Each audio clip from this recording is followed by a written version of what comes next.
Welcome to No Apologies on Beck, where we are unafraid to speak the truth. I'm your host, Rick Becker, co-host Lori Hintz. I'm kicking it up. I'm kicking up the energy. I know, that's right. We're ready to roll. I came in sluggish, but we'll all finish right. strong, folks. Don't worry. All right. So we've got a good show again tonight. We've got another Freedom Fest interview with an amazing economist. I was so happy to get the interview. In fact, you'll see I had to do it out in the hallway because we got kicked out of our booth. The time was over. Wow. But I was able to commandeer the interview from this gentleman. It's going to be worth it. Do what you can. Yep. And so my topic tonight is going to deal with the Greater North Dakota Chamber. Used to be the State Chamber of Commerce, right? Right. And now it's called the Greater North Dakota Chamber. And they, sometimes I go head to head with them, and but they represent businesses. Right. And so I decided I wanted to discuss GNDC tonight just a little bit because there's this interesting thing of a lot of times people think like, oh, if you're pro-business, you're conservative. Conservative position is a pro-business position.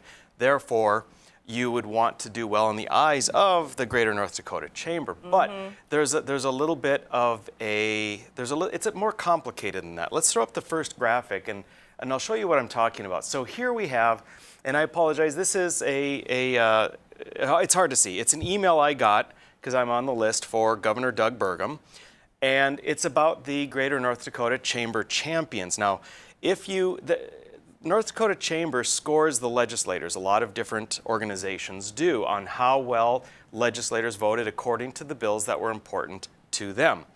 They indicate that if you have a high score, they designate that legislator as a chamber champion. So that's their little designation. Got it. Now, Governor Burgum puts in the subject line, as you see in the upper left-hand corner there, conservative champions. Now, I have no problem with chamber champion, right? But it is not the same thing as conservative champion. And the problem is a lot of people have that trouble discerning the difference between the two. Certainly, Governor Burgum has no idea what conservative means, and we've seen that throughout his entire term. You'll see that in that email, he says that we're grateful to Republican legislators who have earned A+, A, and B ratings from the business community. Our Republican Party believes in common sense, pro-business policies that help North Dakota small businesses and entrepreneurs thrive. It goes on to say legislators receive a score based on their voting performance on bills that align with the business community's legislative priorities, such as workforce development,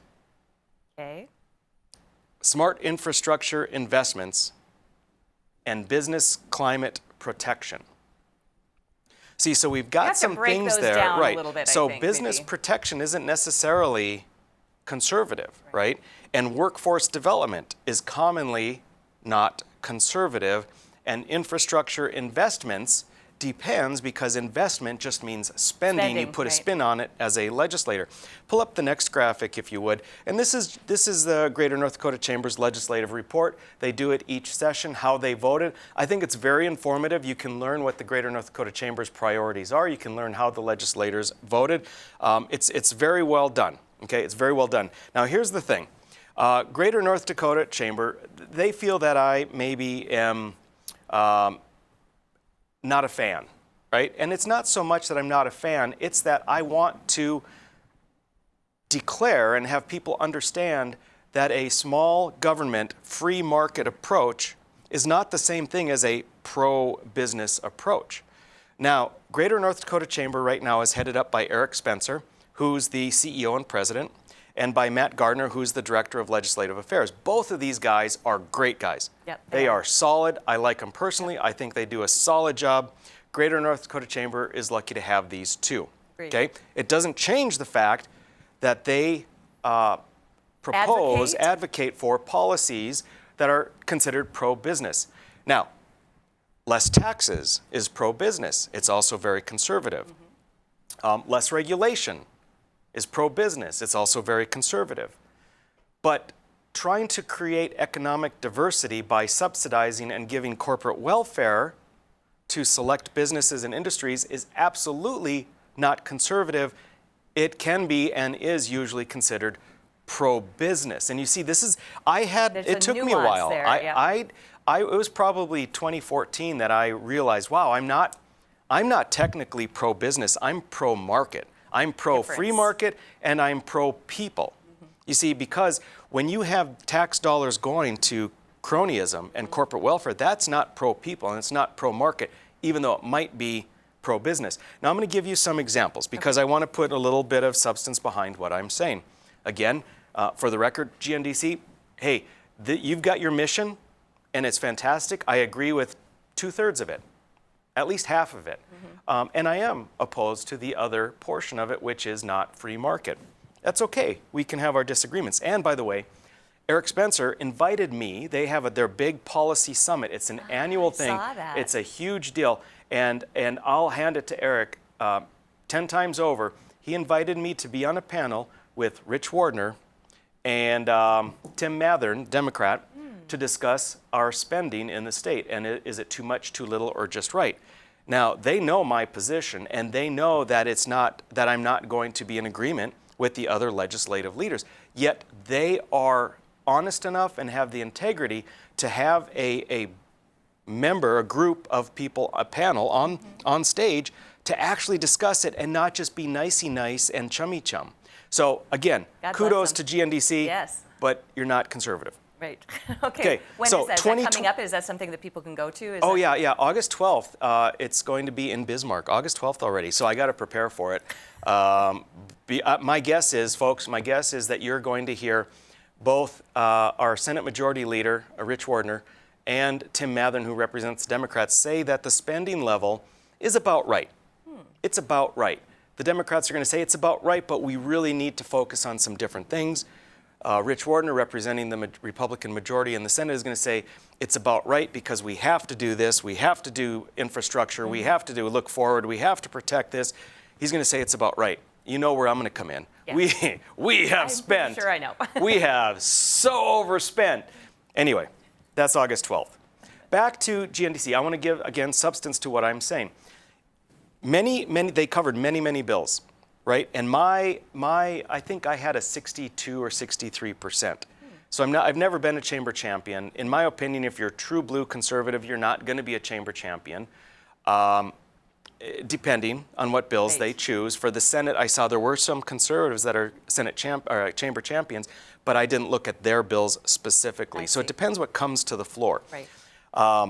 Well, that's the other thing with any type of rating, too, is that you're going to pick and choose what those bills are, and it's going to depend on the body making the choices. It is, very much so. And you also have to look at a lifetime rating. Right. So my lifetime is within 1% of my this rating I got. Right. In my opinion, if you're true blue conservative, you should be somewhere in the 50s to the 70s for chamber. I see. Because every year they have some cronyism and corporate welfare. It's part of what they do, okay? So, for example, House bill in this last session, 1141, it was an innovation loan fund. $15 million was put in to subsidized loans for specific businesses at 0% interest for 3 years and then a reduced rate at 2% for another 2 years. And it's just to diversify the economy. That's just free money. If a business has a good, successful plan, they don't need a taxpayer subsidized interest-free loan. Right. There was also House Bill 1380, Legacy Fund Earnings Distribution. This is a plan to spend all the future legacy fund earnings. That's, in my mind, that's not a conservative approach. That's putting the future generation in debt. Right. They supported the $680 million legacy bonding. When you hear bonding, that means borrowing. We have so much money, we don't know what to do with it, but we're going to still borrow money from the future. They were in favor of the Minot Intermodal. Oh. Right? That's corporate welfare all the way. We talked about that on this show. $4.5 million for Career Builders and program, which is a scholarship fund and a loan forgiveness fund. Those things don't work. We know they don't work, but still we want to pat ourselves on the back and say we're doing something. There are other things. 2019, I can go through all the years. I can tell you that in these last 2 sessions, it's been much better than in previous sessions with these new folks. In previous sessions, Greater North Dakota Chamber was in favor of Common Core. They were in favor of the government babysitting your children from age 3 on. It was nuts. They were way off track. Much better. So kudos to... Go in the right direction. Yes, kudos to Eric and Matt for bringing Greater North Dakota Chamber back in line. But folks, whether you love the North Dakota Chamber and what they're doing with and some great things, wonderful. I have no problem. Good folks there. Being a chamber champion is not being a conservative. There is some overlap, but it's not complete overlap, and our governor, bless his heart, does not know what conservatism is. All right, when we come back, we are going to do another one of those Freedom Fest interviews. You're going to enjoy it. Stick with us.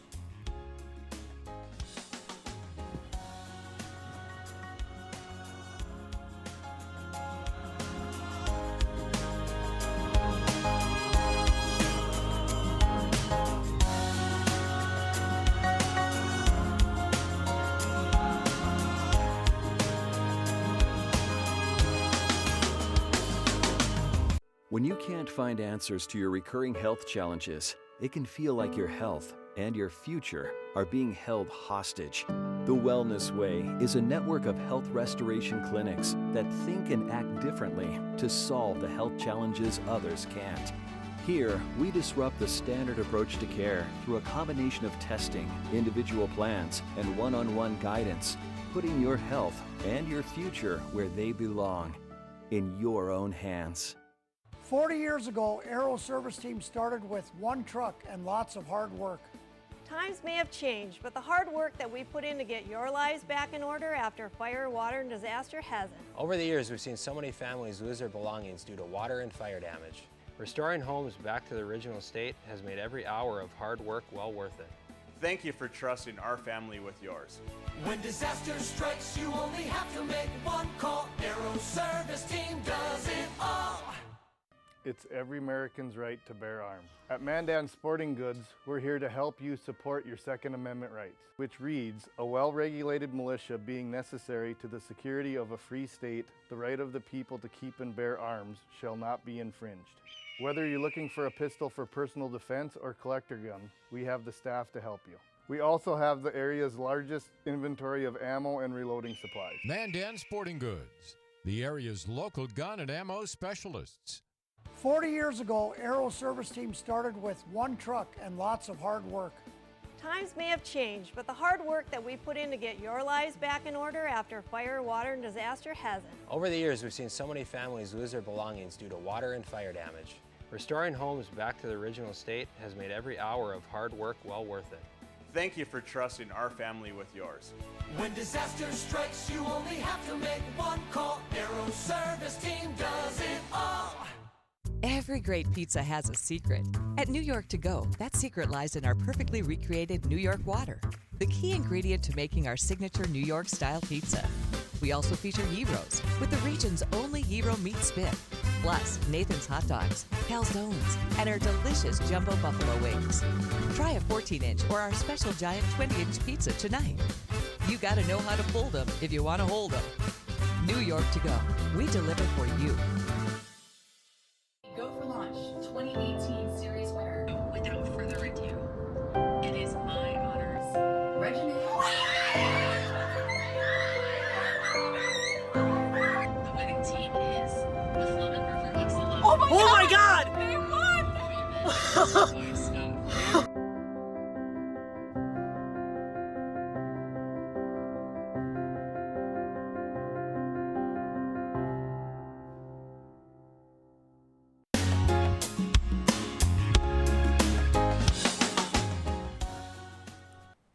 Hey, we're back. It's No Apologies. Don't look at me. We're going to play a video. Roll it, guys. All right, people, we are at Freedom Fest in Rapid City, South Dakota. I am with Philip Magnus, and you are an economist. I am. And a writer, and someone whose writings I think extremely highly of. So Philip was, so for our viewers, I covered a paper that you did in Independent Review. Okay. And your co-author, Peter C. Earle, Right. Was gracious enough to talk about the paper, but with Zoom connection, something didn't go right. So fortunately, I had read and reread the paper and covered it myself. It's so ironic that you're here with me now, because I didn't reach out to you because I thought, well, we're not really big time enough for the lead author. So I asked Mr. Earle. Now here I am with the lead author. Right. So I wanted to touch just briefly. We've covered the paper, but it was brilliant. You effectively defended the paper more or less yesterday in the format of a court trial, a mock court trial. I thought you did a beautiful job. Well, thank you. If you could maybe give a rundown of what your paper entailed and the implications of it with regard to the COVID-19 lockdowns. Well, I guess the gist of it would start from the observation that the COVID-19 lockdowns were an exercise in central planning. And it's an exercise in central planning that was based on theoretical epidemiology models that had never really been tested in the real world, but had a lot of academic papers behind them and were floated as theories that of what to do during a pandemic. Well, it turns out that there are substantial errors and faults in the basic assumptions of the epidemiology model. The main one we focus on is Neil Ferguson. That's the one that came out of Imperial College in London, and it was the main model behind the US and UK decisions to lock down. But if you get into the nitty-gritty details of the Ferguson model, what you find really early on is it's based on a 2006 paper that he wrote for pandemic influenza. Problem with that paper is he specifically exempted and omitted transmission in situations like nursing homes that ended up being the key disaster area for COVID-19. So everything he was modeling was general population, and yet the nursing homes were omitted from his models. So we have an ill-suited tool for COVID-19 that ended up being the main driver of the policy behind it. Yes, absolutely. And what I heard yesterday with this mock trial is what I hear a lot of, and that is, hey, listen, there was going to be 2 million deaths in the U.S., and there weren't because of the lockdowns. But in fact, in your paper, I think it was Sweden you pointed out, where they did modeling for Sweden with the anticipation there would be lockdowns. So we have the anticipated number, modeled number, but then they didn't do lockdowns. And tell us what those numbers were. Well, this is exactly it. So if you remember back to March and April of 2020, all of the countries across both the United States and Europe are debating when and where to go into lockdown. And the EU recommends that countries in Europe go into lockdown. Sweden, for just various reasons of its political system, decided against this thing. It was the outlier. It's the one that bucked the trend of everywhere else in Europe, everywhere around it. And Imperial College on March 26, 2020, released an international version, kind of a scaled down but also expanded in the number of countries version of their epidemiology model. Sweden was predicted to have as high as 85,000 deaths if they did not lock down immediately. Well, it turns out Sweden bucked the trend, avoided that advice, and by the summer they were at, I think, around 3,000 or 4,000 deaths. Right now, the latest numbers, they had about 14,000 deaths. So it's still a severe pandemic, but it's nowhere near what Imperial College was projecting as this disaster scenario if they did not lock down. Right, and so we have these numbers that, if we're going to be intellectually honest, we know the modeling was completely wrong. But those that are in favor of the lockdowns, the restrictions, will not let go. They're just tenaciously hanging on as though that is the end-all be-all. Is this silly model, which you have clearly shown is not worthwhile. Yeah, it's a faulty model. Imperial College has run interference on this. They even were tweeting out denials that they had ever modeled Sweden, and I'm sitting here looking. It's right here on your website. Here are the numbers that you stated, and yes, they were absolutely wrong. But there's like a weird path dependency here. So we started out 2 weeks to flatten the curve. Was supposed to be the period that we endured this. That didn't work out very clearly. Then 2 weeks became 2 months, and became a year of continuing this approach of heavy-handed lockdowns, and it seems to have not made even the slightest dent on the course of the pandemic. Yeah, unbelievable. So we may get into, because of Delta, Lambda, Gamma variants or others, we may get into a situation where they are going to want to lock down. In the paper you talked about why is there the persistence of lockdown, and I guess we could sort of translate it into why would there be the recurrence of lockdown. You gave, I think it was 4 reasons in your paper. One of them, I think you'd say you're stuck on that path dependency. Yeah. So it's definitely a path dependency bias, because that's what they chose at the beginning of the pandemic, and to deviate from that path means you're admitting that you did something wrong. Exactly. And one of the things I pointed out last night, there's only one politician I know in the entire United States who started out as a lockdowner, started out embracing this policy, and has changed course and said, I made an error, I'm sorry for that error, but we're going to fix it now, and that's Governor DeSantis of Florida. Yep. Yeah, and boy, that is something, because it's one thing, because if you started on March 20th or whatever of 2020 and said no lockdowns, that's wonderful. You're taking the freedom side of things, but you are gambling a bit, because nobody really knew anything. But for him to be able to say, look, I made a mistake, Wow, that's fantastic. And he's getting vilified because he admitted that he was wrong and did the right thing to actually change course, whereas someone like Cuomo, someone like Gavin Newsom, Charlie Baker in Massachusetts, Christine Whitmer, these are, Gretchen Whitmer in Michigan, these are people that are locked in to something that they chose very early on, not because it works, not because it's something that's actually affecting the course of the virus, but because that's the path dependency that they set upon. Right. I'm gonna pause here. We don't usually edit a lot of stuff out, but I'm gonna wait for that lady to get out of here. That's just a little bit high. So we'll move to 1619 then, so I'm not keeping you too long. All right. Okay, so moving on from COVID and government overreach there, let's talk a little bit about 1619 Project. Right. What, for our viewers that might not know what that is yet, please inform us. Yeah, so the 1619 Project was an effort by the New York Times. They published a magazine issue in August 2019 to re-envision the history of the United States, placing slavery at the center of the story and trying to track the historical legacy of slavery. And you think about this as a journalistic project, it's not entirely off base to do something like that if you're going to do it in a factual, methodical, scholarly way. They didn't do that. And in particular, it was two essays. The lead essay by Nicole Hannah-Jones, who's the organizer of the project, and then Matthew Desmond, who wrote on the economics of slavery for the magazine issue. Both of these were hyper-politicized essays that were trying to not only reinterpret the past through the lens of slavery, but to use it to advance an aggressively progressive political agenda suited for 2020. Wow. Yeah. When you can't find answers to your recurring health challenges, it can feel like your health and your future are being held hostage. The Wellness Way is a network of health restoration clinics that think and act differently to solve the health challenges others can't. Here, we disrupt the standard approach to care through a combination of testing, individual plans, and one-on-one guidance, putting your health and your future where they belong, in your own hands. 40 years ago, Aero Service Team started with one truck and lots of hard work. Times may have changed, but the hard work that we put in to get your lives back in order after fire, water, and disaster hasn't. Over the years, we've seen so many families lose their belongings due to water and fire damage. Restoring homes back to the original state has made every hour of hard work well worth it. Thank you for trusting our family with yours. When disaster strikes, you only have to make one call. Aero Service Team does it all.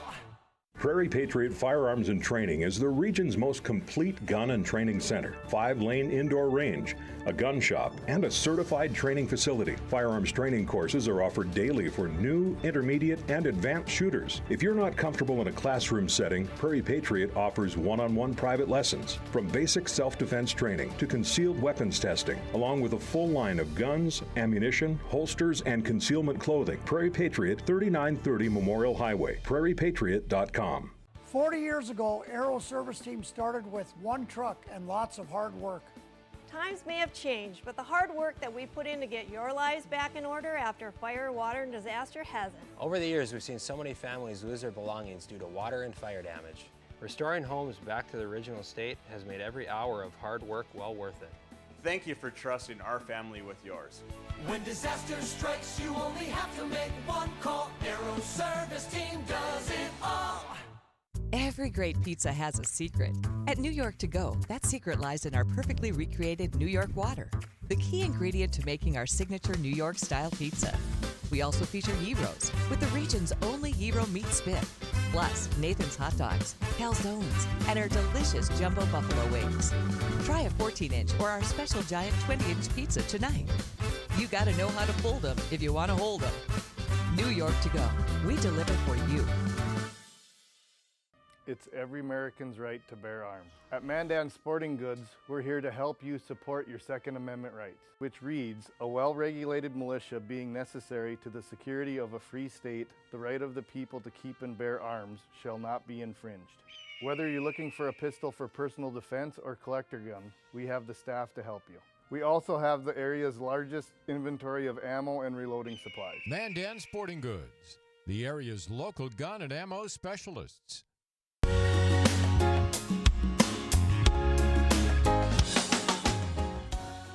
All right, we are back. No apologies. Lori, you loving Philip Magnus? I really like him. I can't get me enough Philip Magnus. Well, let's do some more of that, shall we?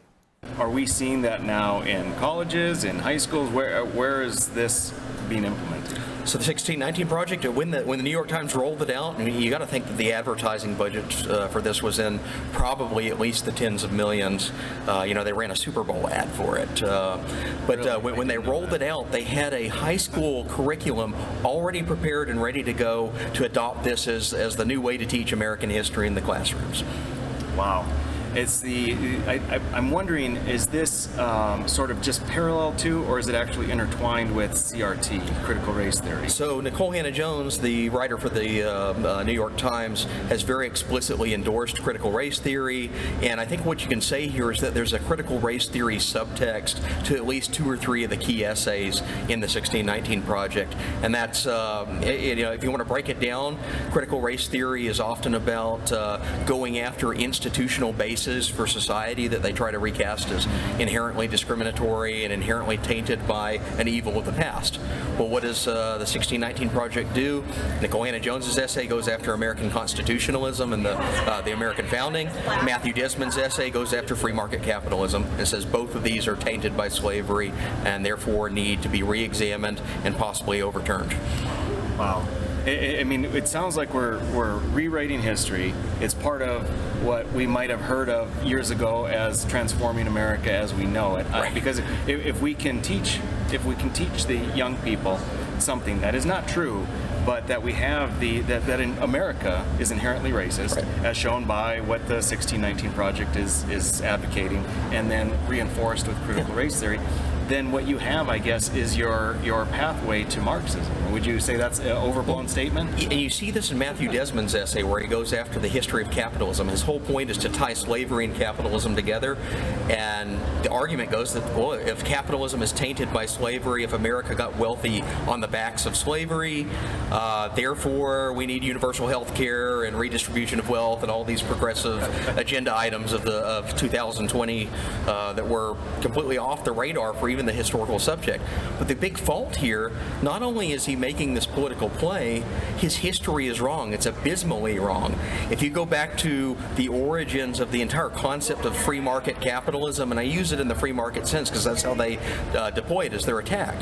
They're going after laissez-faire, keep the government out of the economy capitalism. Mm-hmm. Well, where's the founding of that? That comes from Adam Smith, the great economist who writes The Wealth of Nations in the year 1776, sets economics as a discipline on its own trajectory, and is really kind of the founding father of free market ideas.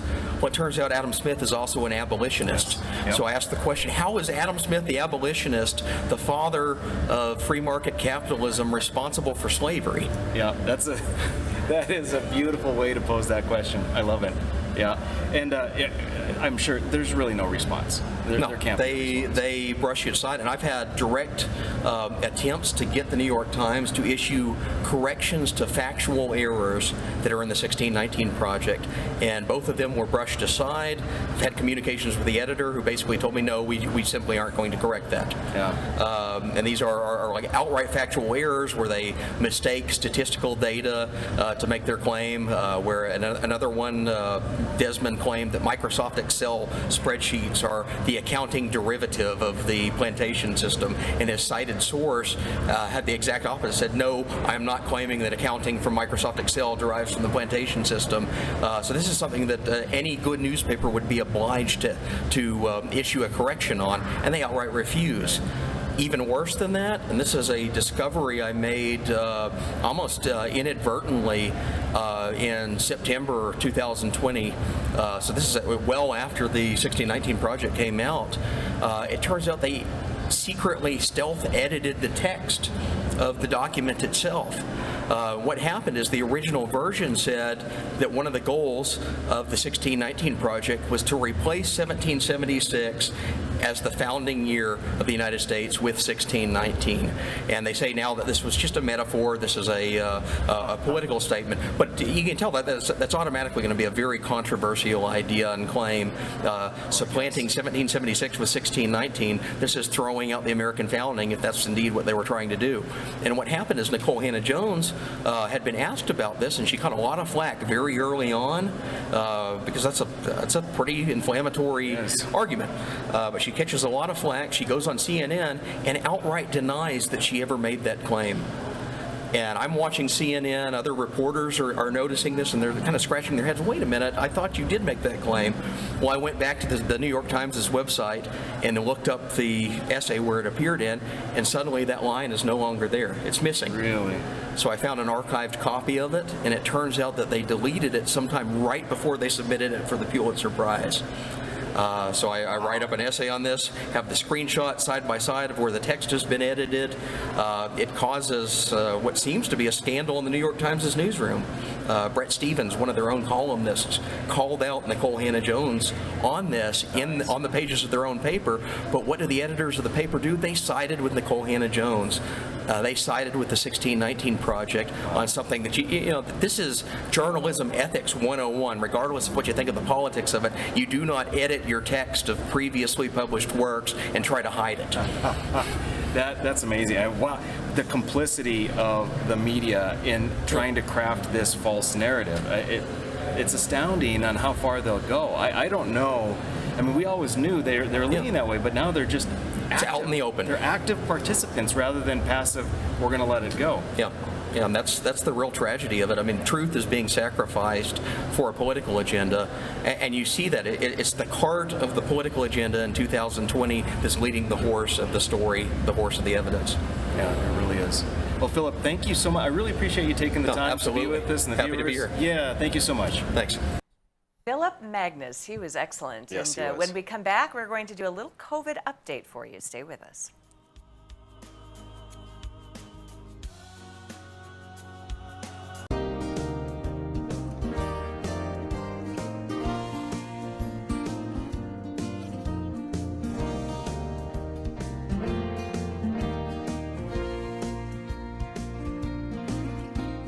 When you're buying windows, make sure you're comparing apples to apples. Hi, I'm Jesse with the Window Source. We only sell you the best windows and doors for the best price. Call the Window Source. Just because you pay less doesn't mean you get less. Every great pizza has a secret. At New York To Go, that secret lies in our perfectly recreated New York water, the key ingredient to making our signature New York-style pizza. We also feature gyros, with the region's only gyro meat spit, plus Nathan's Hot Dogs, calzones, and our delicious jumbo buffalo wings. Try a 14-inch or our special giant 20-inch pizza tonight. You gotta know how to fold them if you want to hold them. New York To Go, we deliver for you. Hello, I'm Mike Lindell, and I'm coming to you with the most important commercial that I've ever done. All of you know what MyPillow and myself have gone through in the last 5 months in my efforts to bring the truth forward. Well, it's all come down to this. I'm having a cyber symposium on August 10th, 11th, and 12th. This historical event will be live streamed 72 hours straight on my new platform, frankspeech.com. You can help by getting everybody you know to go to frankspeech.com now. To help support this Cyber Symposium event, I am offering some of the best prices ever on MyPillow products, but they're only offered at frankspeech.com. Go to frankspeech.com now and use the promo code on your screen or call the 1-800 number below to receive these exclusive MyPillow offers. Thank you and God bless. It's every American's right to bear arms. At Mandan Sporting Goods, we're here to help you support your Second Amendment rights, which reads, a well-regulated militia being necessary to the security of a free state, the right of the people to keep and bear arms shall not be infringed. Whether you're looking for a pistol for personal defense or collector gun, we have the staff to help you. We also have the area's largest inventory of ammo and reloading supplies. Mandan Sporting Goods, the area's local gun and ammo specialists. We're the ladies of Another View, bringing you a fresh view on local issues. And different perspectives you won't get on the mainstream media. Watch us weekday afternoons at 4:30 Central Time on Beck News and at beck.news. Could you do us a favor? Beck TV is a finalist for Best Local TV Station in the Bismarck Tribune's Best of the Best. Vote now through August 9th by text or online. Vote for your leader in local, Beck TV.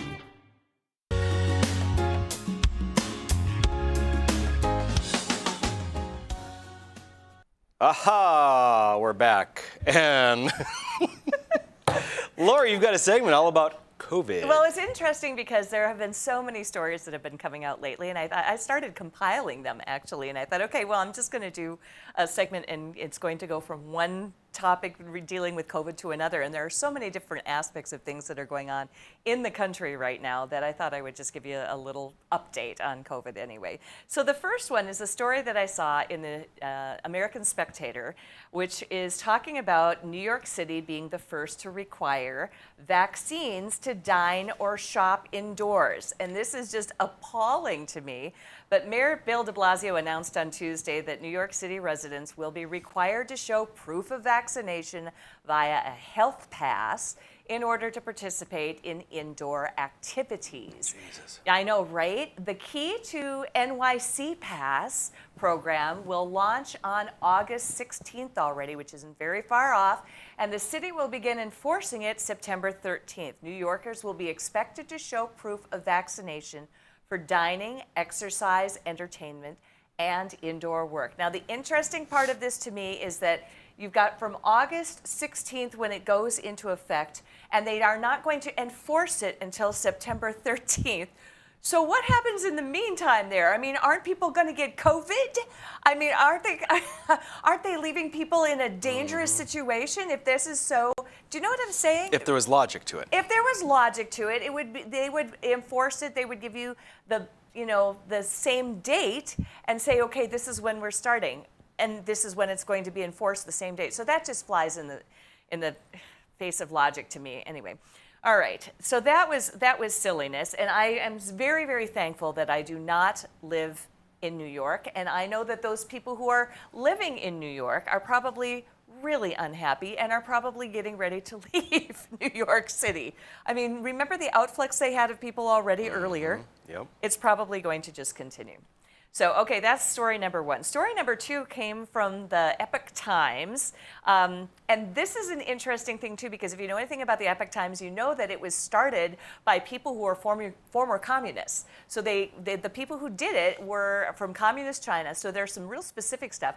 And this is an article titled, FDA Authorizes Antibody Cocktail as COVID-19 Prevention Treatment. So if we flip to the next graphic here, this will give you a little pull quote here. And this is talking about the FDA. The FDA on Friday announced that it had revised its emergency use authorization, you've heard EUA spoken of before, for REGEN-COV, treatment consisting of jointly administered casirivimab and imdevimab. Wow, good really tricky job. to Good say. job. I've been practicing, expanding its use beyond just the treatment of patients who test positive for the virus. So they're expanding it to other people, while the product remains authorized for treating confirmed COVID-19 patients over age 12 who are at high risk for severe illness. The agency said the drug combo can now be given to high-risk groups as a measure after exposure to prevent progression of the disease. Sometimes they call that prophylaxis. Now, moving on to the next slide here. The antibody treatment is only authorized for use in people who have been exposed to this is my favorite part, CCP virus, the Chinese Communist Party virus. That's from Epoch Times because they love to do that. It reminded me so much of how Trump would call it the China virus, you know, because that's kind of what it is. Not as a pre-exposure preventive measure, the FDA said, so that's not prophylaxis. But the agency added that REGEN-COV should only be used as a post-exposure prophylaxis by people who are not fully vaccinated or whose immune systems are unlikely to mount an adequate response to the virus, like those who take immunosuppressive medications or those who are otherwise immunocompromised.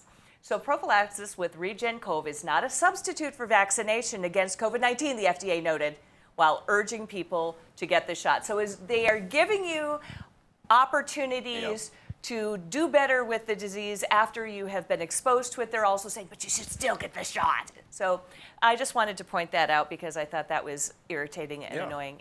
So, yeah. All right. So let's move on to the third story that I found. And this third story is interesting too.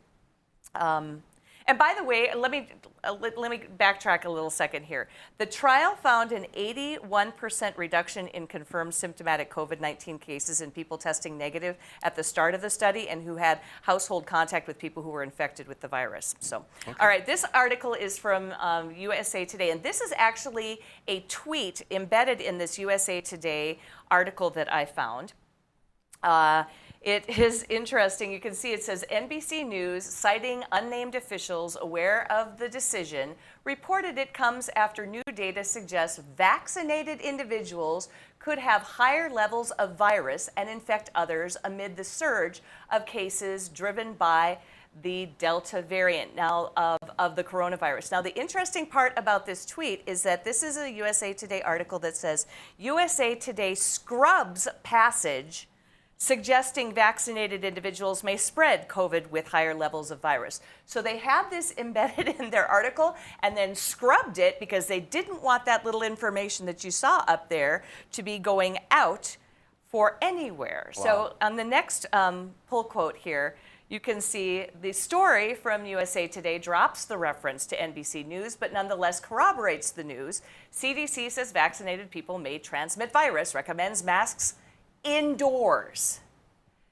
So they're all over the map with this. CDC Director Dr. Rochelle Walensky said new data shows the Delta variant, which accounts for more than 80% of the new infections in the U.S., behaves uniquely differently from its predecessors and could make vaccinated people infectious, the article notes.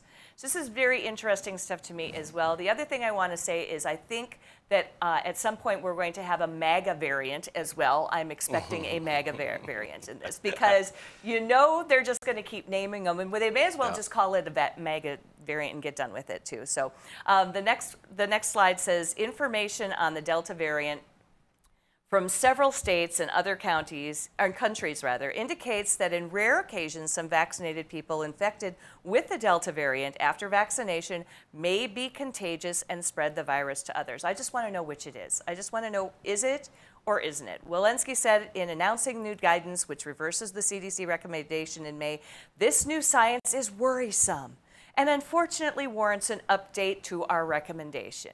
How many updates have we had to recommendations? This is just crazy. So here's the thing.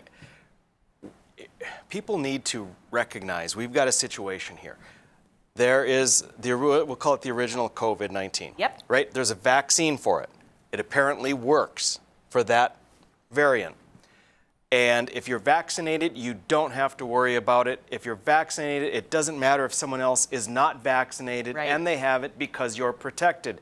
So shut the hell up about worrying about someone who's not vaccinated. Right. Then we have the Delta variant. And as you said, in quotes, it's uniquely different.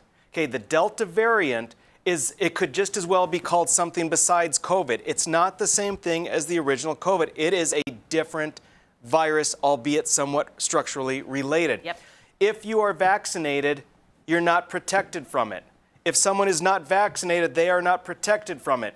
If you are vaccinated or not, you can get it from someone who is vaccinated or someone who is not vaccinated.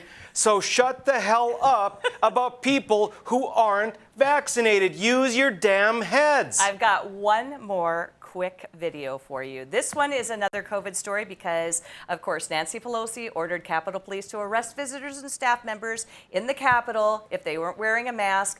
And Madison Cawthorn had something to say about it. Roll it. Madam Speaker, you are not God. Your will does not bend the forest or shake the mountains. And let me assure you, your will does not bow the knee of millions of my countrymen who refuse to heed your callous command. To threaten arrest on others for their own personal medical decisions is nothing short of a medical apartheid, and I will not let it stand. For if I am to cowardly bend the knee here like those on the left wish, then what is to stop you all from taking your tyranny to the rest of this country that I love? How dare anyone in this institution attempt to dictate to the patriots of my staff how they may live their lives? For one to think that because they have the title honorable attached to their name means that they may dictate what others may say and think repulses me. What makes this nation special is that in this free land, the people are the royalty. So arrest us if you will, but I will not cower and I will not bend. Madam Speaker, you have come to take away our liberties.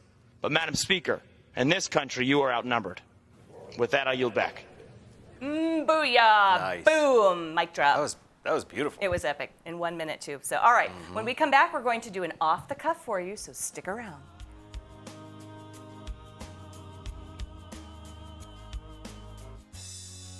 When you can't find answers to your recurring health challenges, it can feel like your health and your future are being held hostage. The Wellness Way is a network of health restoration clinics that think and act differently to solve the health challenges others can't. Here, we disrupt the standard approach to care through a combination of testing, individual plans, and one-on-one guidance, putting your health and your future where they belong, in your own hands. 40 years ago, Aero Service Team started with one truck and lots of hard work. Times may have changed, but the hard work that we put in to get your lives back in order after fire, water, and disaster hasn't. Over the years, we've seen so many families lose their belongings due to water and fire damage. Restoring homes back to the original state has made every hour of hard work well worth it. Thank you for trusting our family with yours. When disaster strikes, you only have to make one call. Aero Service Team does it all. Spas, etc. You've come to know and trust us for over 18 years with the largest selection and showroom in Western North Dakota for our beautiful Sundance spas. Plus, you could pick out your next home experience with our selection of pool tables, shuffleboards, and fun accessories. Spas, etc. Your relaxation destination on Main and Bismarck. 40 years ago, Aero Service Team started with one truck and lots of hard work. Times may have changed, but the hard work that we put in to get your lives back in order after fire, water, and disaster hasn't. Over the years, we've seen so many families lose their belongings due to water and fire damage. Restoring homes back to the original state has made every hour of hard work well worth it. Thank you for trusting our family with yours. When disaster strikes, you only have to make one call. Aero Service Team does it all. Every great pizza has a secret. At New York To Go, that secret lies in our perfectly recreated New York water, the key ingredient to making our signature New York style pizza. We also feature gyros with the region's only gyro meat spit, plus Nathan's hot dogs, calzones, and our delicious jumbo buffalo wings. Try a 14-inch or our special giant 20-inch pizza tonight. You gotta know how to fold them if you want to hold them. New York To Go, we deliver for you. It's every American's right to bear arms. At Mandan Sporting Goods, we're here to help you support your Second Amendment rights, which reads, a well-regulated militia being necessary to the security of a free state, the right of the people to keep and bear arms shall not be infringed. Whether you're looking for a pistol for personal defense or collector gun, we have the staff to help you. We also have the area's largest inventory of ammo and reloading supplies. Mandan Sporting Goods, the area's local gun and ammo specialists.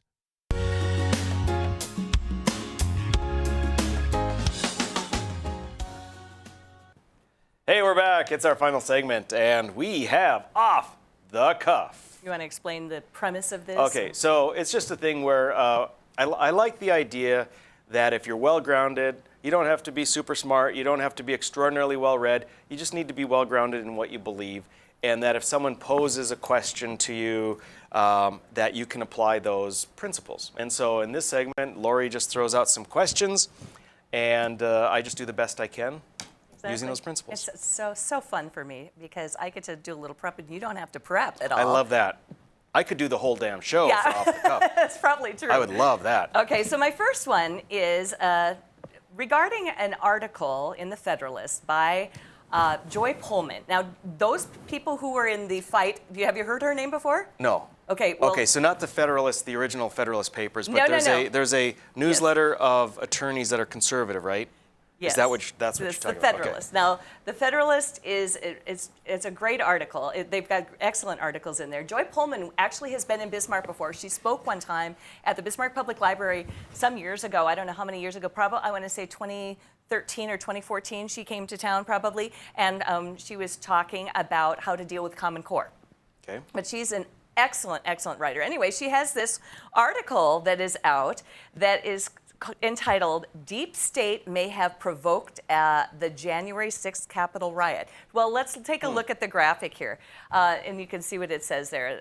It is well established by now that U.S. intelligence agencies use informants, lies, and leaks to frame people, causes, and political opponents of the regime. This is so well established that it would be surprising if the one Capitol riot Democrats are pursuing did not include FBI or other federal spy state provocateurs.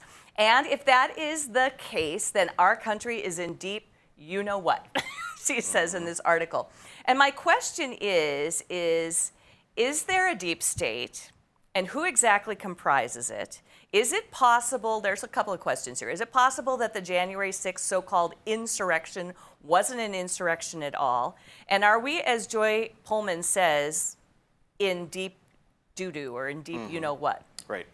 So I think that, yes, there is a deep state, and I don't think it needs to be, sometimes we use these terms and immediately what comes to mind is a very well-coordinated effort. You know, there's secret, there's the star room meetings and this and that. I don't think that that's true. Okay. But I do think there's a deep state. I think that there are bureaucrats who have been there for a long time, and they bring in new people, and they're very entrenched in their political ideology, and they pull a lot of the strings behind what happens in Washington. And they're connected, very well connected with top business people, and they're very well connected with legislators or elected officials, and they are involved both with money as well as favors and power. It's a big power game there. And I do believe, and I think that the evidence bears it out, that there is a lot of stuff that was going on behind the scenes with Trump, and very likely there has been stuff going on behind the scenes for a long time right now. So I absolutely think there's a deep state, and I do think that they try to undermine actions and maybe administrations that go against what they want. I think that the deep state tends to be a big government oriented mindset. Again, I don't want to say, you know, they're not a cabal. Right. It's a mindset, and they're entrenched in it. They grew up in it. They live it. They prosper from it. And so, yes, I do believe that there's a deep state. The second question is? I was asking about the insurrection. The insurrection. You know what? 50-50. I probably, if I had to put my money down on a marker, I would say that it's a combination. I do believe that across the nation, people are incensed at what is happening and the injustice that they are seeing. And that if they believe the election was stolen, I mean, at what point do you arise and try to do something about it? So I think that some people very well were saying, we gotta do something. And not that they were going to, this whole insurrection, I don't believe was an insurrection. I do believe some people were there to try and interrupt, to delay the process of certifying the electors, right? I believe that. I think it is just as likely that there was at least in part an effort with planted people. That's just the way these folks work. Right. It's not just the deep state, but politicos, big business. You see false flag type situations all over the place. Think back to Hitler, right? The Reichstag burned so that Hitler could blame the communists, which is what gave him the power. So this is not anything new. It's not tinfoil. I think it's very likely, Lori, very likely. Very cool. Now, my next topic deals with something very near and dear to your heart, liquor. So there is apparently a liquor shortage. Maybe you've heard this. There's everything shortage. I know, that's right. Okay, so let's show my first one. I have a patience shortage. This is from the Charlotte Observer. Mid-July this came out, and it said, last year during pandemic shutdowns, ABC stores saw a nearly 30% jump in sales compared to 2019 as more people stocked up at home. The Observer previously reported, but as more restaurants and bars have reopened, demand is up for spirits. So move to the next one, please. But like other industries across the country, as things like meat and glass and aluminum, the liquor industry is experiencing tight supply and high demand, resulting in shortages, Mecklenburg ABC Board CEO Kiva Walton told The Observer. So the question is, are Biden's policies affecting supply chain issues? Can you blame him for this, for the lack of liquor? And as an owner of a couple of bars yourself, are we having the same issues here in your estimation? Are there certain things that you cannot get? Yes. I think that's all across the board with groceries, with liquor. Well, yeah, certainly there is with liquor. There are for instance, my manager has the foresight enough, and he's ordering some excess amounts of stuff he can get his hands on, knowing that there's a shortage on particular items. I don't think this is Biden's fault. Okay. I think this is the fault of the lockdowns across the country over the past year, because you had all these bars, again, not so much in North Dakota, but you had bars shut down everywhere. Right. So the demand was dramatically decreased, so the manufacturers are doing some decreasing. You have pent-up demand, it suddenly blows open. There's only I think this is real simple economics of supply and demand. It'll catch up. I don't think this is going to be like some of the things where Not we have to look permanent. at long-term. I would imagine this will catch up just fine. But yeah, of course, like just about everything, it stems from stupid government restrictions and impositions, yes. Yep, sounds good. All right, there you have it. As always, he took it, and knocked it out of the park. So tomorrow, or next time, Yes. I will be at the Bourbon Bureau. I'm gone. Yes, and Jay Thomas will be remotely co-hosting. Yep. And we will have an in-studio guest from Dickinson. I think he's going to be very interesting. I hope you enjoy that tomorrow. So I'm going to be at a HAZLIT convention of Liberty legislators from around the nation. Hopefully, I maybe will catch a few more interviews. Yeah. Sounds good. All right, join us next time. We'll see you next time.